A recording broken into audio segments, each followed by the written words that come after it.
Hey, what's up, everyone? This is Dre. Yesterday, I posted a video about the death of Eric Harris, shot by police reservist Robert Bates. And what's true, which I already knew was going to happen, you're going to get some official from the Tulsa Police Department come up and give some lame fucking excuse about what happened. I'm just going to read a little bit of what's happened because there's already an outcry from the community. A lot of people are enraged that a man could be shot sitting there saying, "I'm losing my breath," and then a cop saying, "Fuck your breath." With everything that's been happening with people getting shot, black men getting shot, and dying, it's becoming more common these days. And as I said, this is just April of 2015. By December, we're going to see instances of this happening at least between, I'm guessing, 8 and 10. And it is something that's happening every day. Now, this isn't me saying that this doesn't happen within the white community or the Hispanic community or the Asian community, because it does. But because it's being brought to national attention, you're seeing it happening where black men are getting shot and killed. Not to say that the death of a white man getting shot by a cop is any less important, because a loss of life is a loss of life.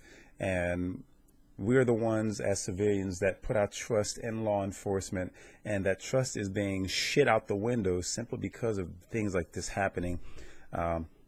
This isn't me on some campaign that says all Black Lives Matter. All lives matter. There's absolutely no doubt about that. But as a black man, I'm not going to walk out my door each and every day in fear that if I get pulled over by a cop, something's going to happen to me. I have no reason to fear because I abide by the law. And Eric Harris was wrong in what he did as far as trying to sell a gun, but did he deserve to get shot and killed? Absolutely not. But the point being made is that when the Tulsa County Sheriff's Office gets on a press conference and start coming up with these canned responses, it's typical. It's very typical. But let me just go ahead and read some of the shit that you hear here. I'm on this one website, and they say here, Captain Bill McKelvey of the Tulsa County Sheriff's Office told CNN the police officers had audio exclusion. They were at the point where they couldn't hear. So he's trying to say that they have an excuse because they didn't hear the pop of the gunfire go off, or they didn't hear the fact that Robert Bates said, "I shot him, I'm sorry." Like I said, it wasn't a fucking firecracker. I mean, a gunshot is a gunshot. I'm surprised that the other officers didn't shoot up and bust caps further into Eric Harris's ass. But then they go a bit further by saying that for Robert Bates, he said that during the time when Eric Harris was fleeing from police officers, it looked like he kept reaching for his waist as though he might have a firearm and he's going to pull it out. Look, he's running for his life because he doesn't want to go to jail. He's already been in jail before, so he didn't want to go back. He wasn't expecting that it was going to be a sting. He didn't realize that he was going to get busted for trying to sell a firearm illegally. So he wanted to get the fuck out of Dodge. It's as simple as that. If he really intended to pose a threat to anyone, and he would have went out in a blaze of glory by wanting to shoot his way out of it. He was trying to get away, and the only reason why he got captured is because he was running, he was out of shape, he got tackled by a cop. It's just that simple. But to make the fucking excuse that they thought that he saw him carrying a gun, consider that he had already been tackled. He had at least 2 or 3 people on him already. And then you have this wannabe cop, because they're saying that he was a reservist, had no official academy training.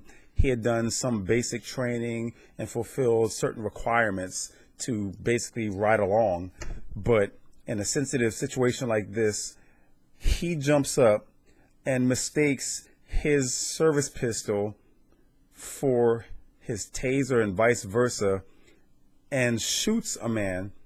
Sorry just doesn't cut it. You don't shoot someone and say, "Oh shit, I'm sorry." You might say, I mean, the last time I saw that was where George Bush's or Dick Cheney, they went on a hunting trip shot a guy in the face, and the guy that got shot in the face apologized to the fucking vice president. Who the fuck does that? But you don't shoot someone in a situation like this and then think that, oh, sorry is going to cut it. At the end of the day, Eric Harris is dead. At the end of the day, when he pleaded for his life, because they're saying that the officers didn't hear that, but they conveniently heard him say, I'm losing my breath, to where they responded, fuck your breath. So I'm not taking that bullshit excuse with a grain of salt. This man died. Like I said, he was in the wrong for what he did, trying to sell a firearm. Yes, he deserved to go to jail because the shit is illegal. That's one less firearm on the streets. But we're also talking about a black man that's dead, a man that's dead. And you look at other situations, and this is just getting out of hand. Once again, me as a black man, I'm pissed off to the highest pistivity because it's something that keeps happening and keeps happening. And when I'm talking to people who place the comments, a lot of people are enraged, but then you get the wannabe trolls that come onto the page and say, well, if you look at it from this angle, or black people statistically do this, or they make up certain percentage of the population for the United States, but they far outweigh the population in prison. As I've said before, you're fucking racist if you try to bring statistics into the conversation, because numbers can be manufactured. That's how Enron got in trouble. That's how a lot of executives in the banking industry got in trouble, because of manufactured numbers. So I don't go for the bullshit with statistics. What's true is that we see in this video that he's being handled aggressively by the cops. Maybe he should have been, because they had to run after him. But the total disregard, because this man was shot, if they're looking at him, because they had audio exclusion, did they have video exclusion to see that there's fucking blood on his arms? This man was shot. So you can't make the excuse to try to get the cops out of trouble. And I'm not saying that those cops should be suspended for doing their job, but there's a total disregard because they didn't take enough care to see that this man was actually shot. You see one person pick up the gun, and that, I mean, if they were to assume that the gun had fallen out of Eric Harris's waistband or something like that, then who knows? They may have all jumped up and once again, all taken turns shooting at him like he was some guy that's on death row, which he was on death row, because now we're talking about how he's gone. But anyway, I just wanted to leave this video because the more I've read about this, the more pissed off I got. And the sad reality is it's going to happen again. It is. And it's sad that it's happening. We're supposed to be the greatest country in the world, but you know, for shit like this, it's no wonder that people hate us. We're a fucked up country. We really are. And I love my country. I love being American, but society here, there's something really wrong where you can't even trust the police.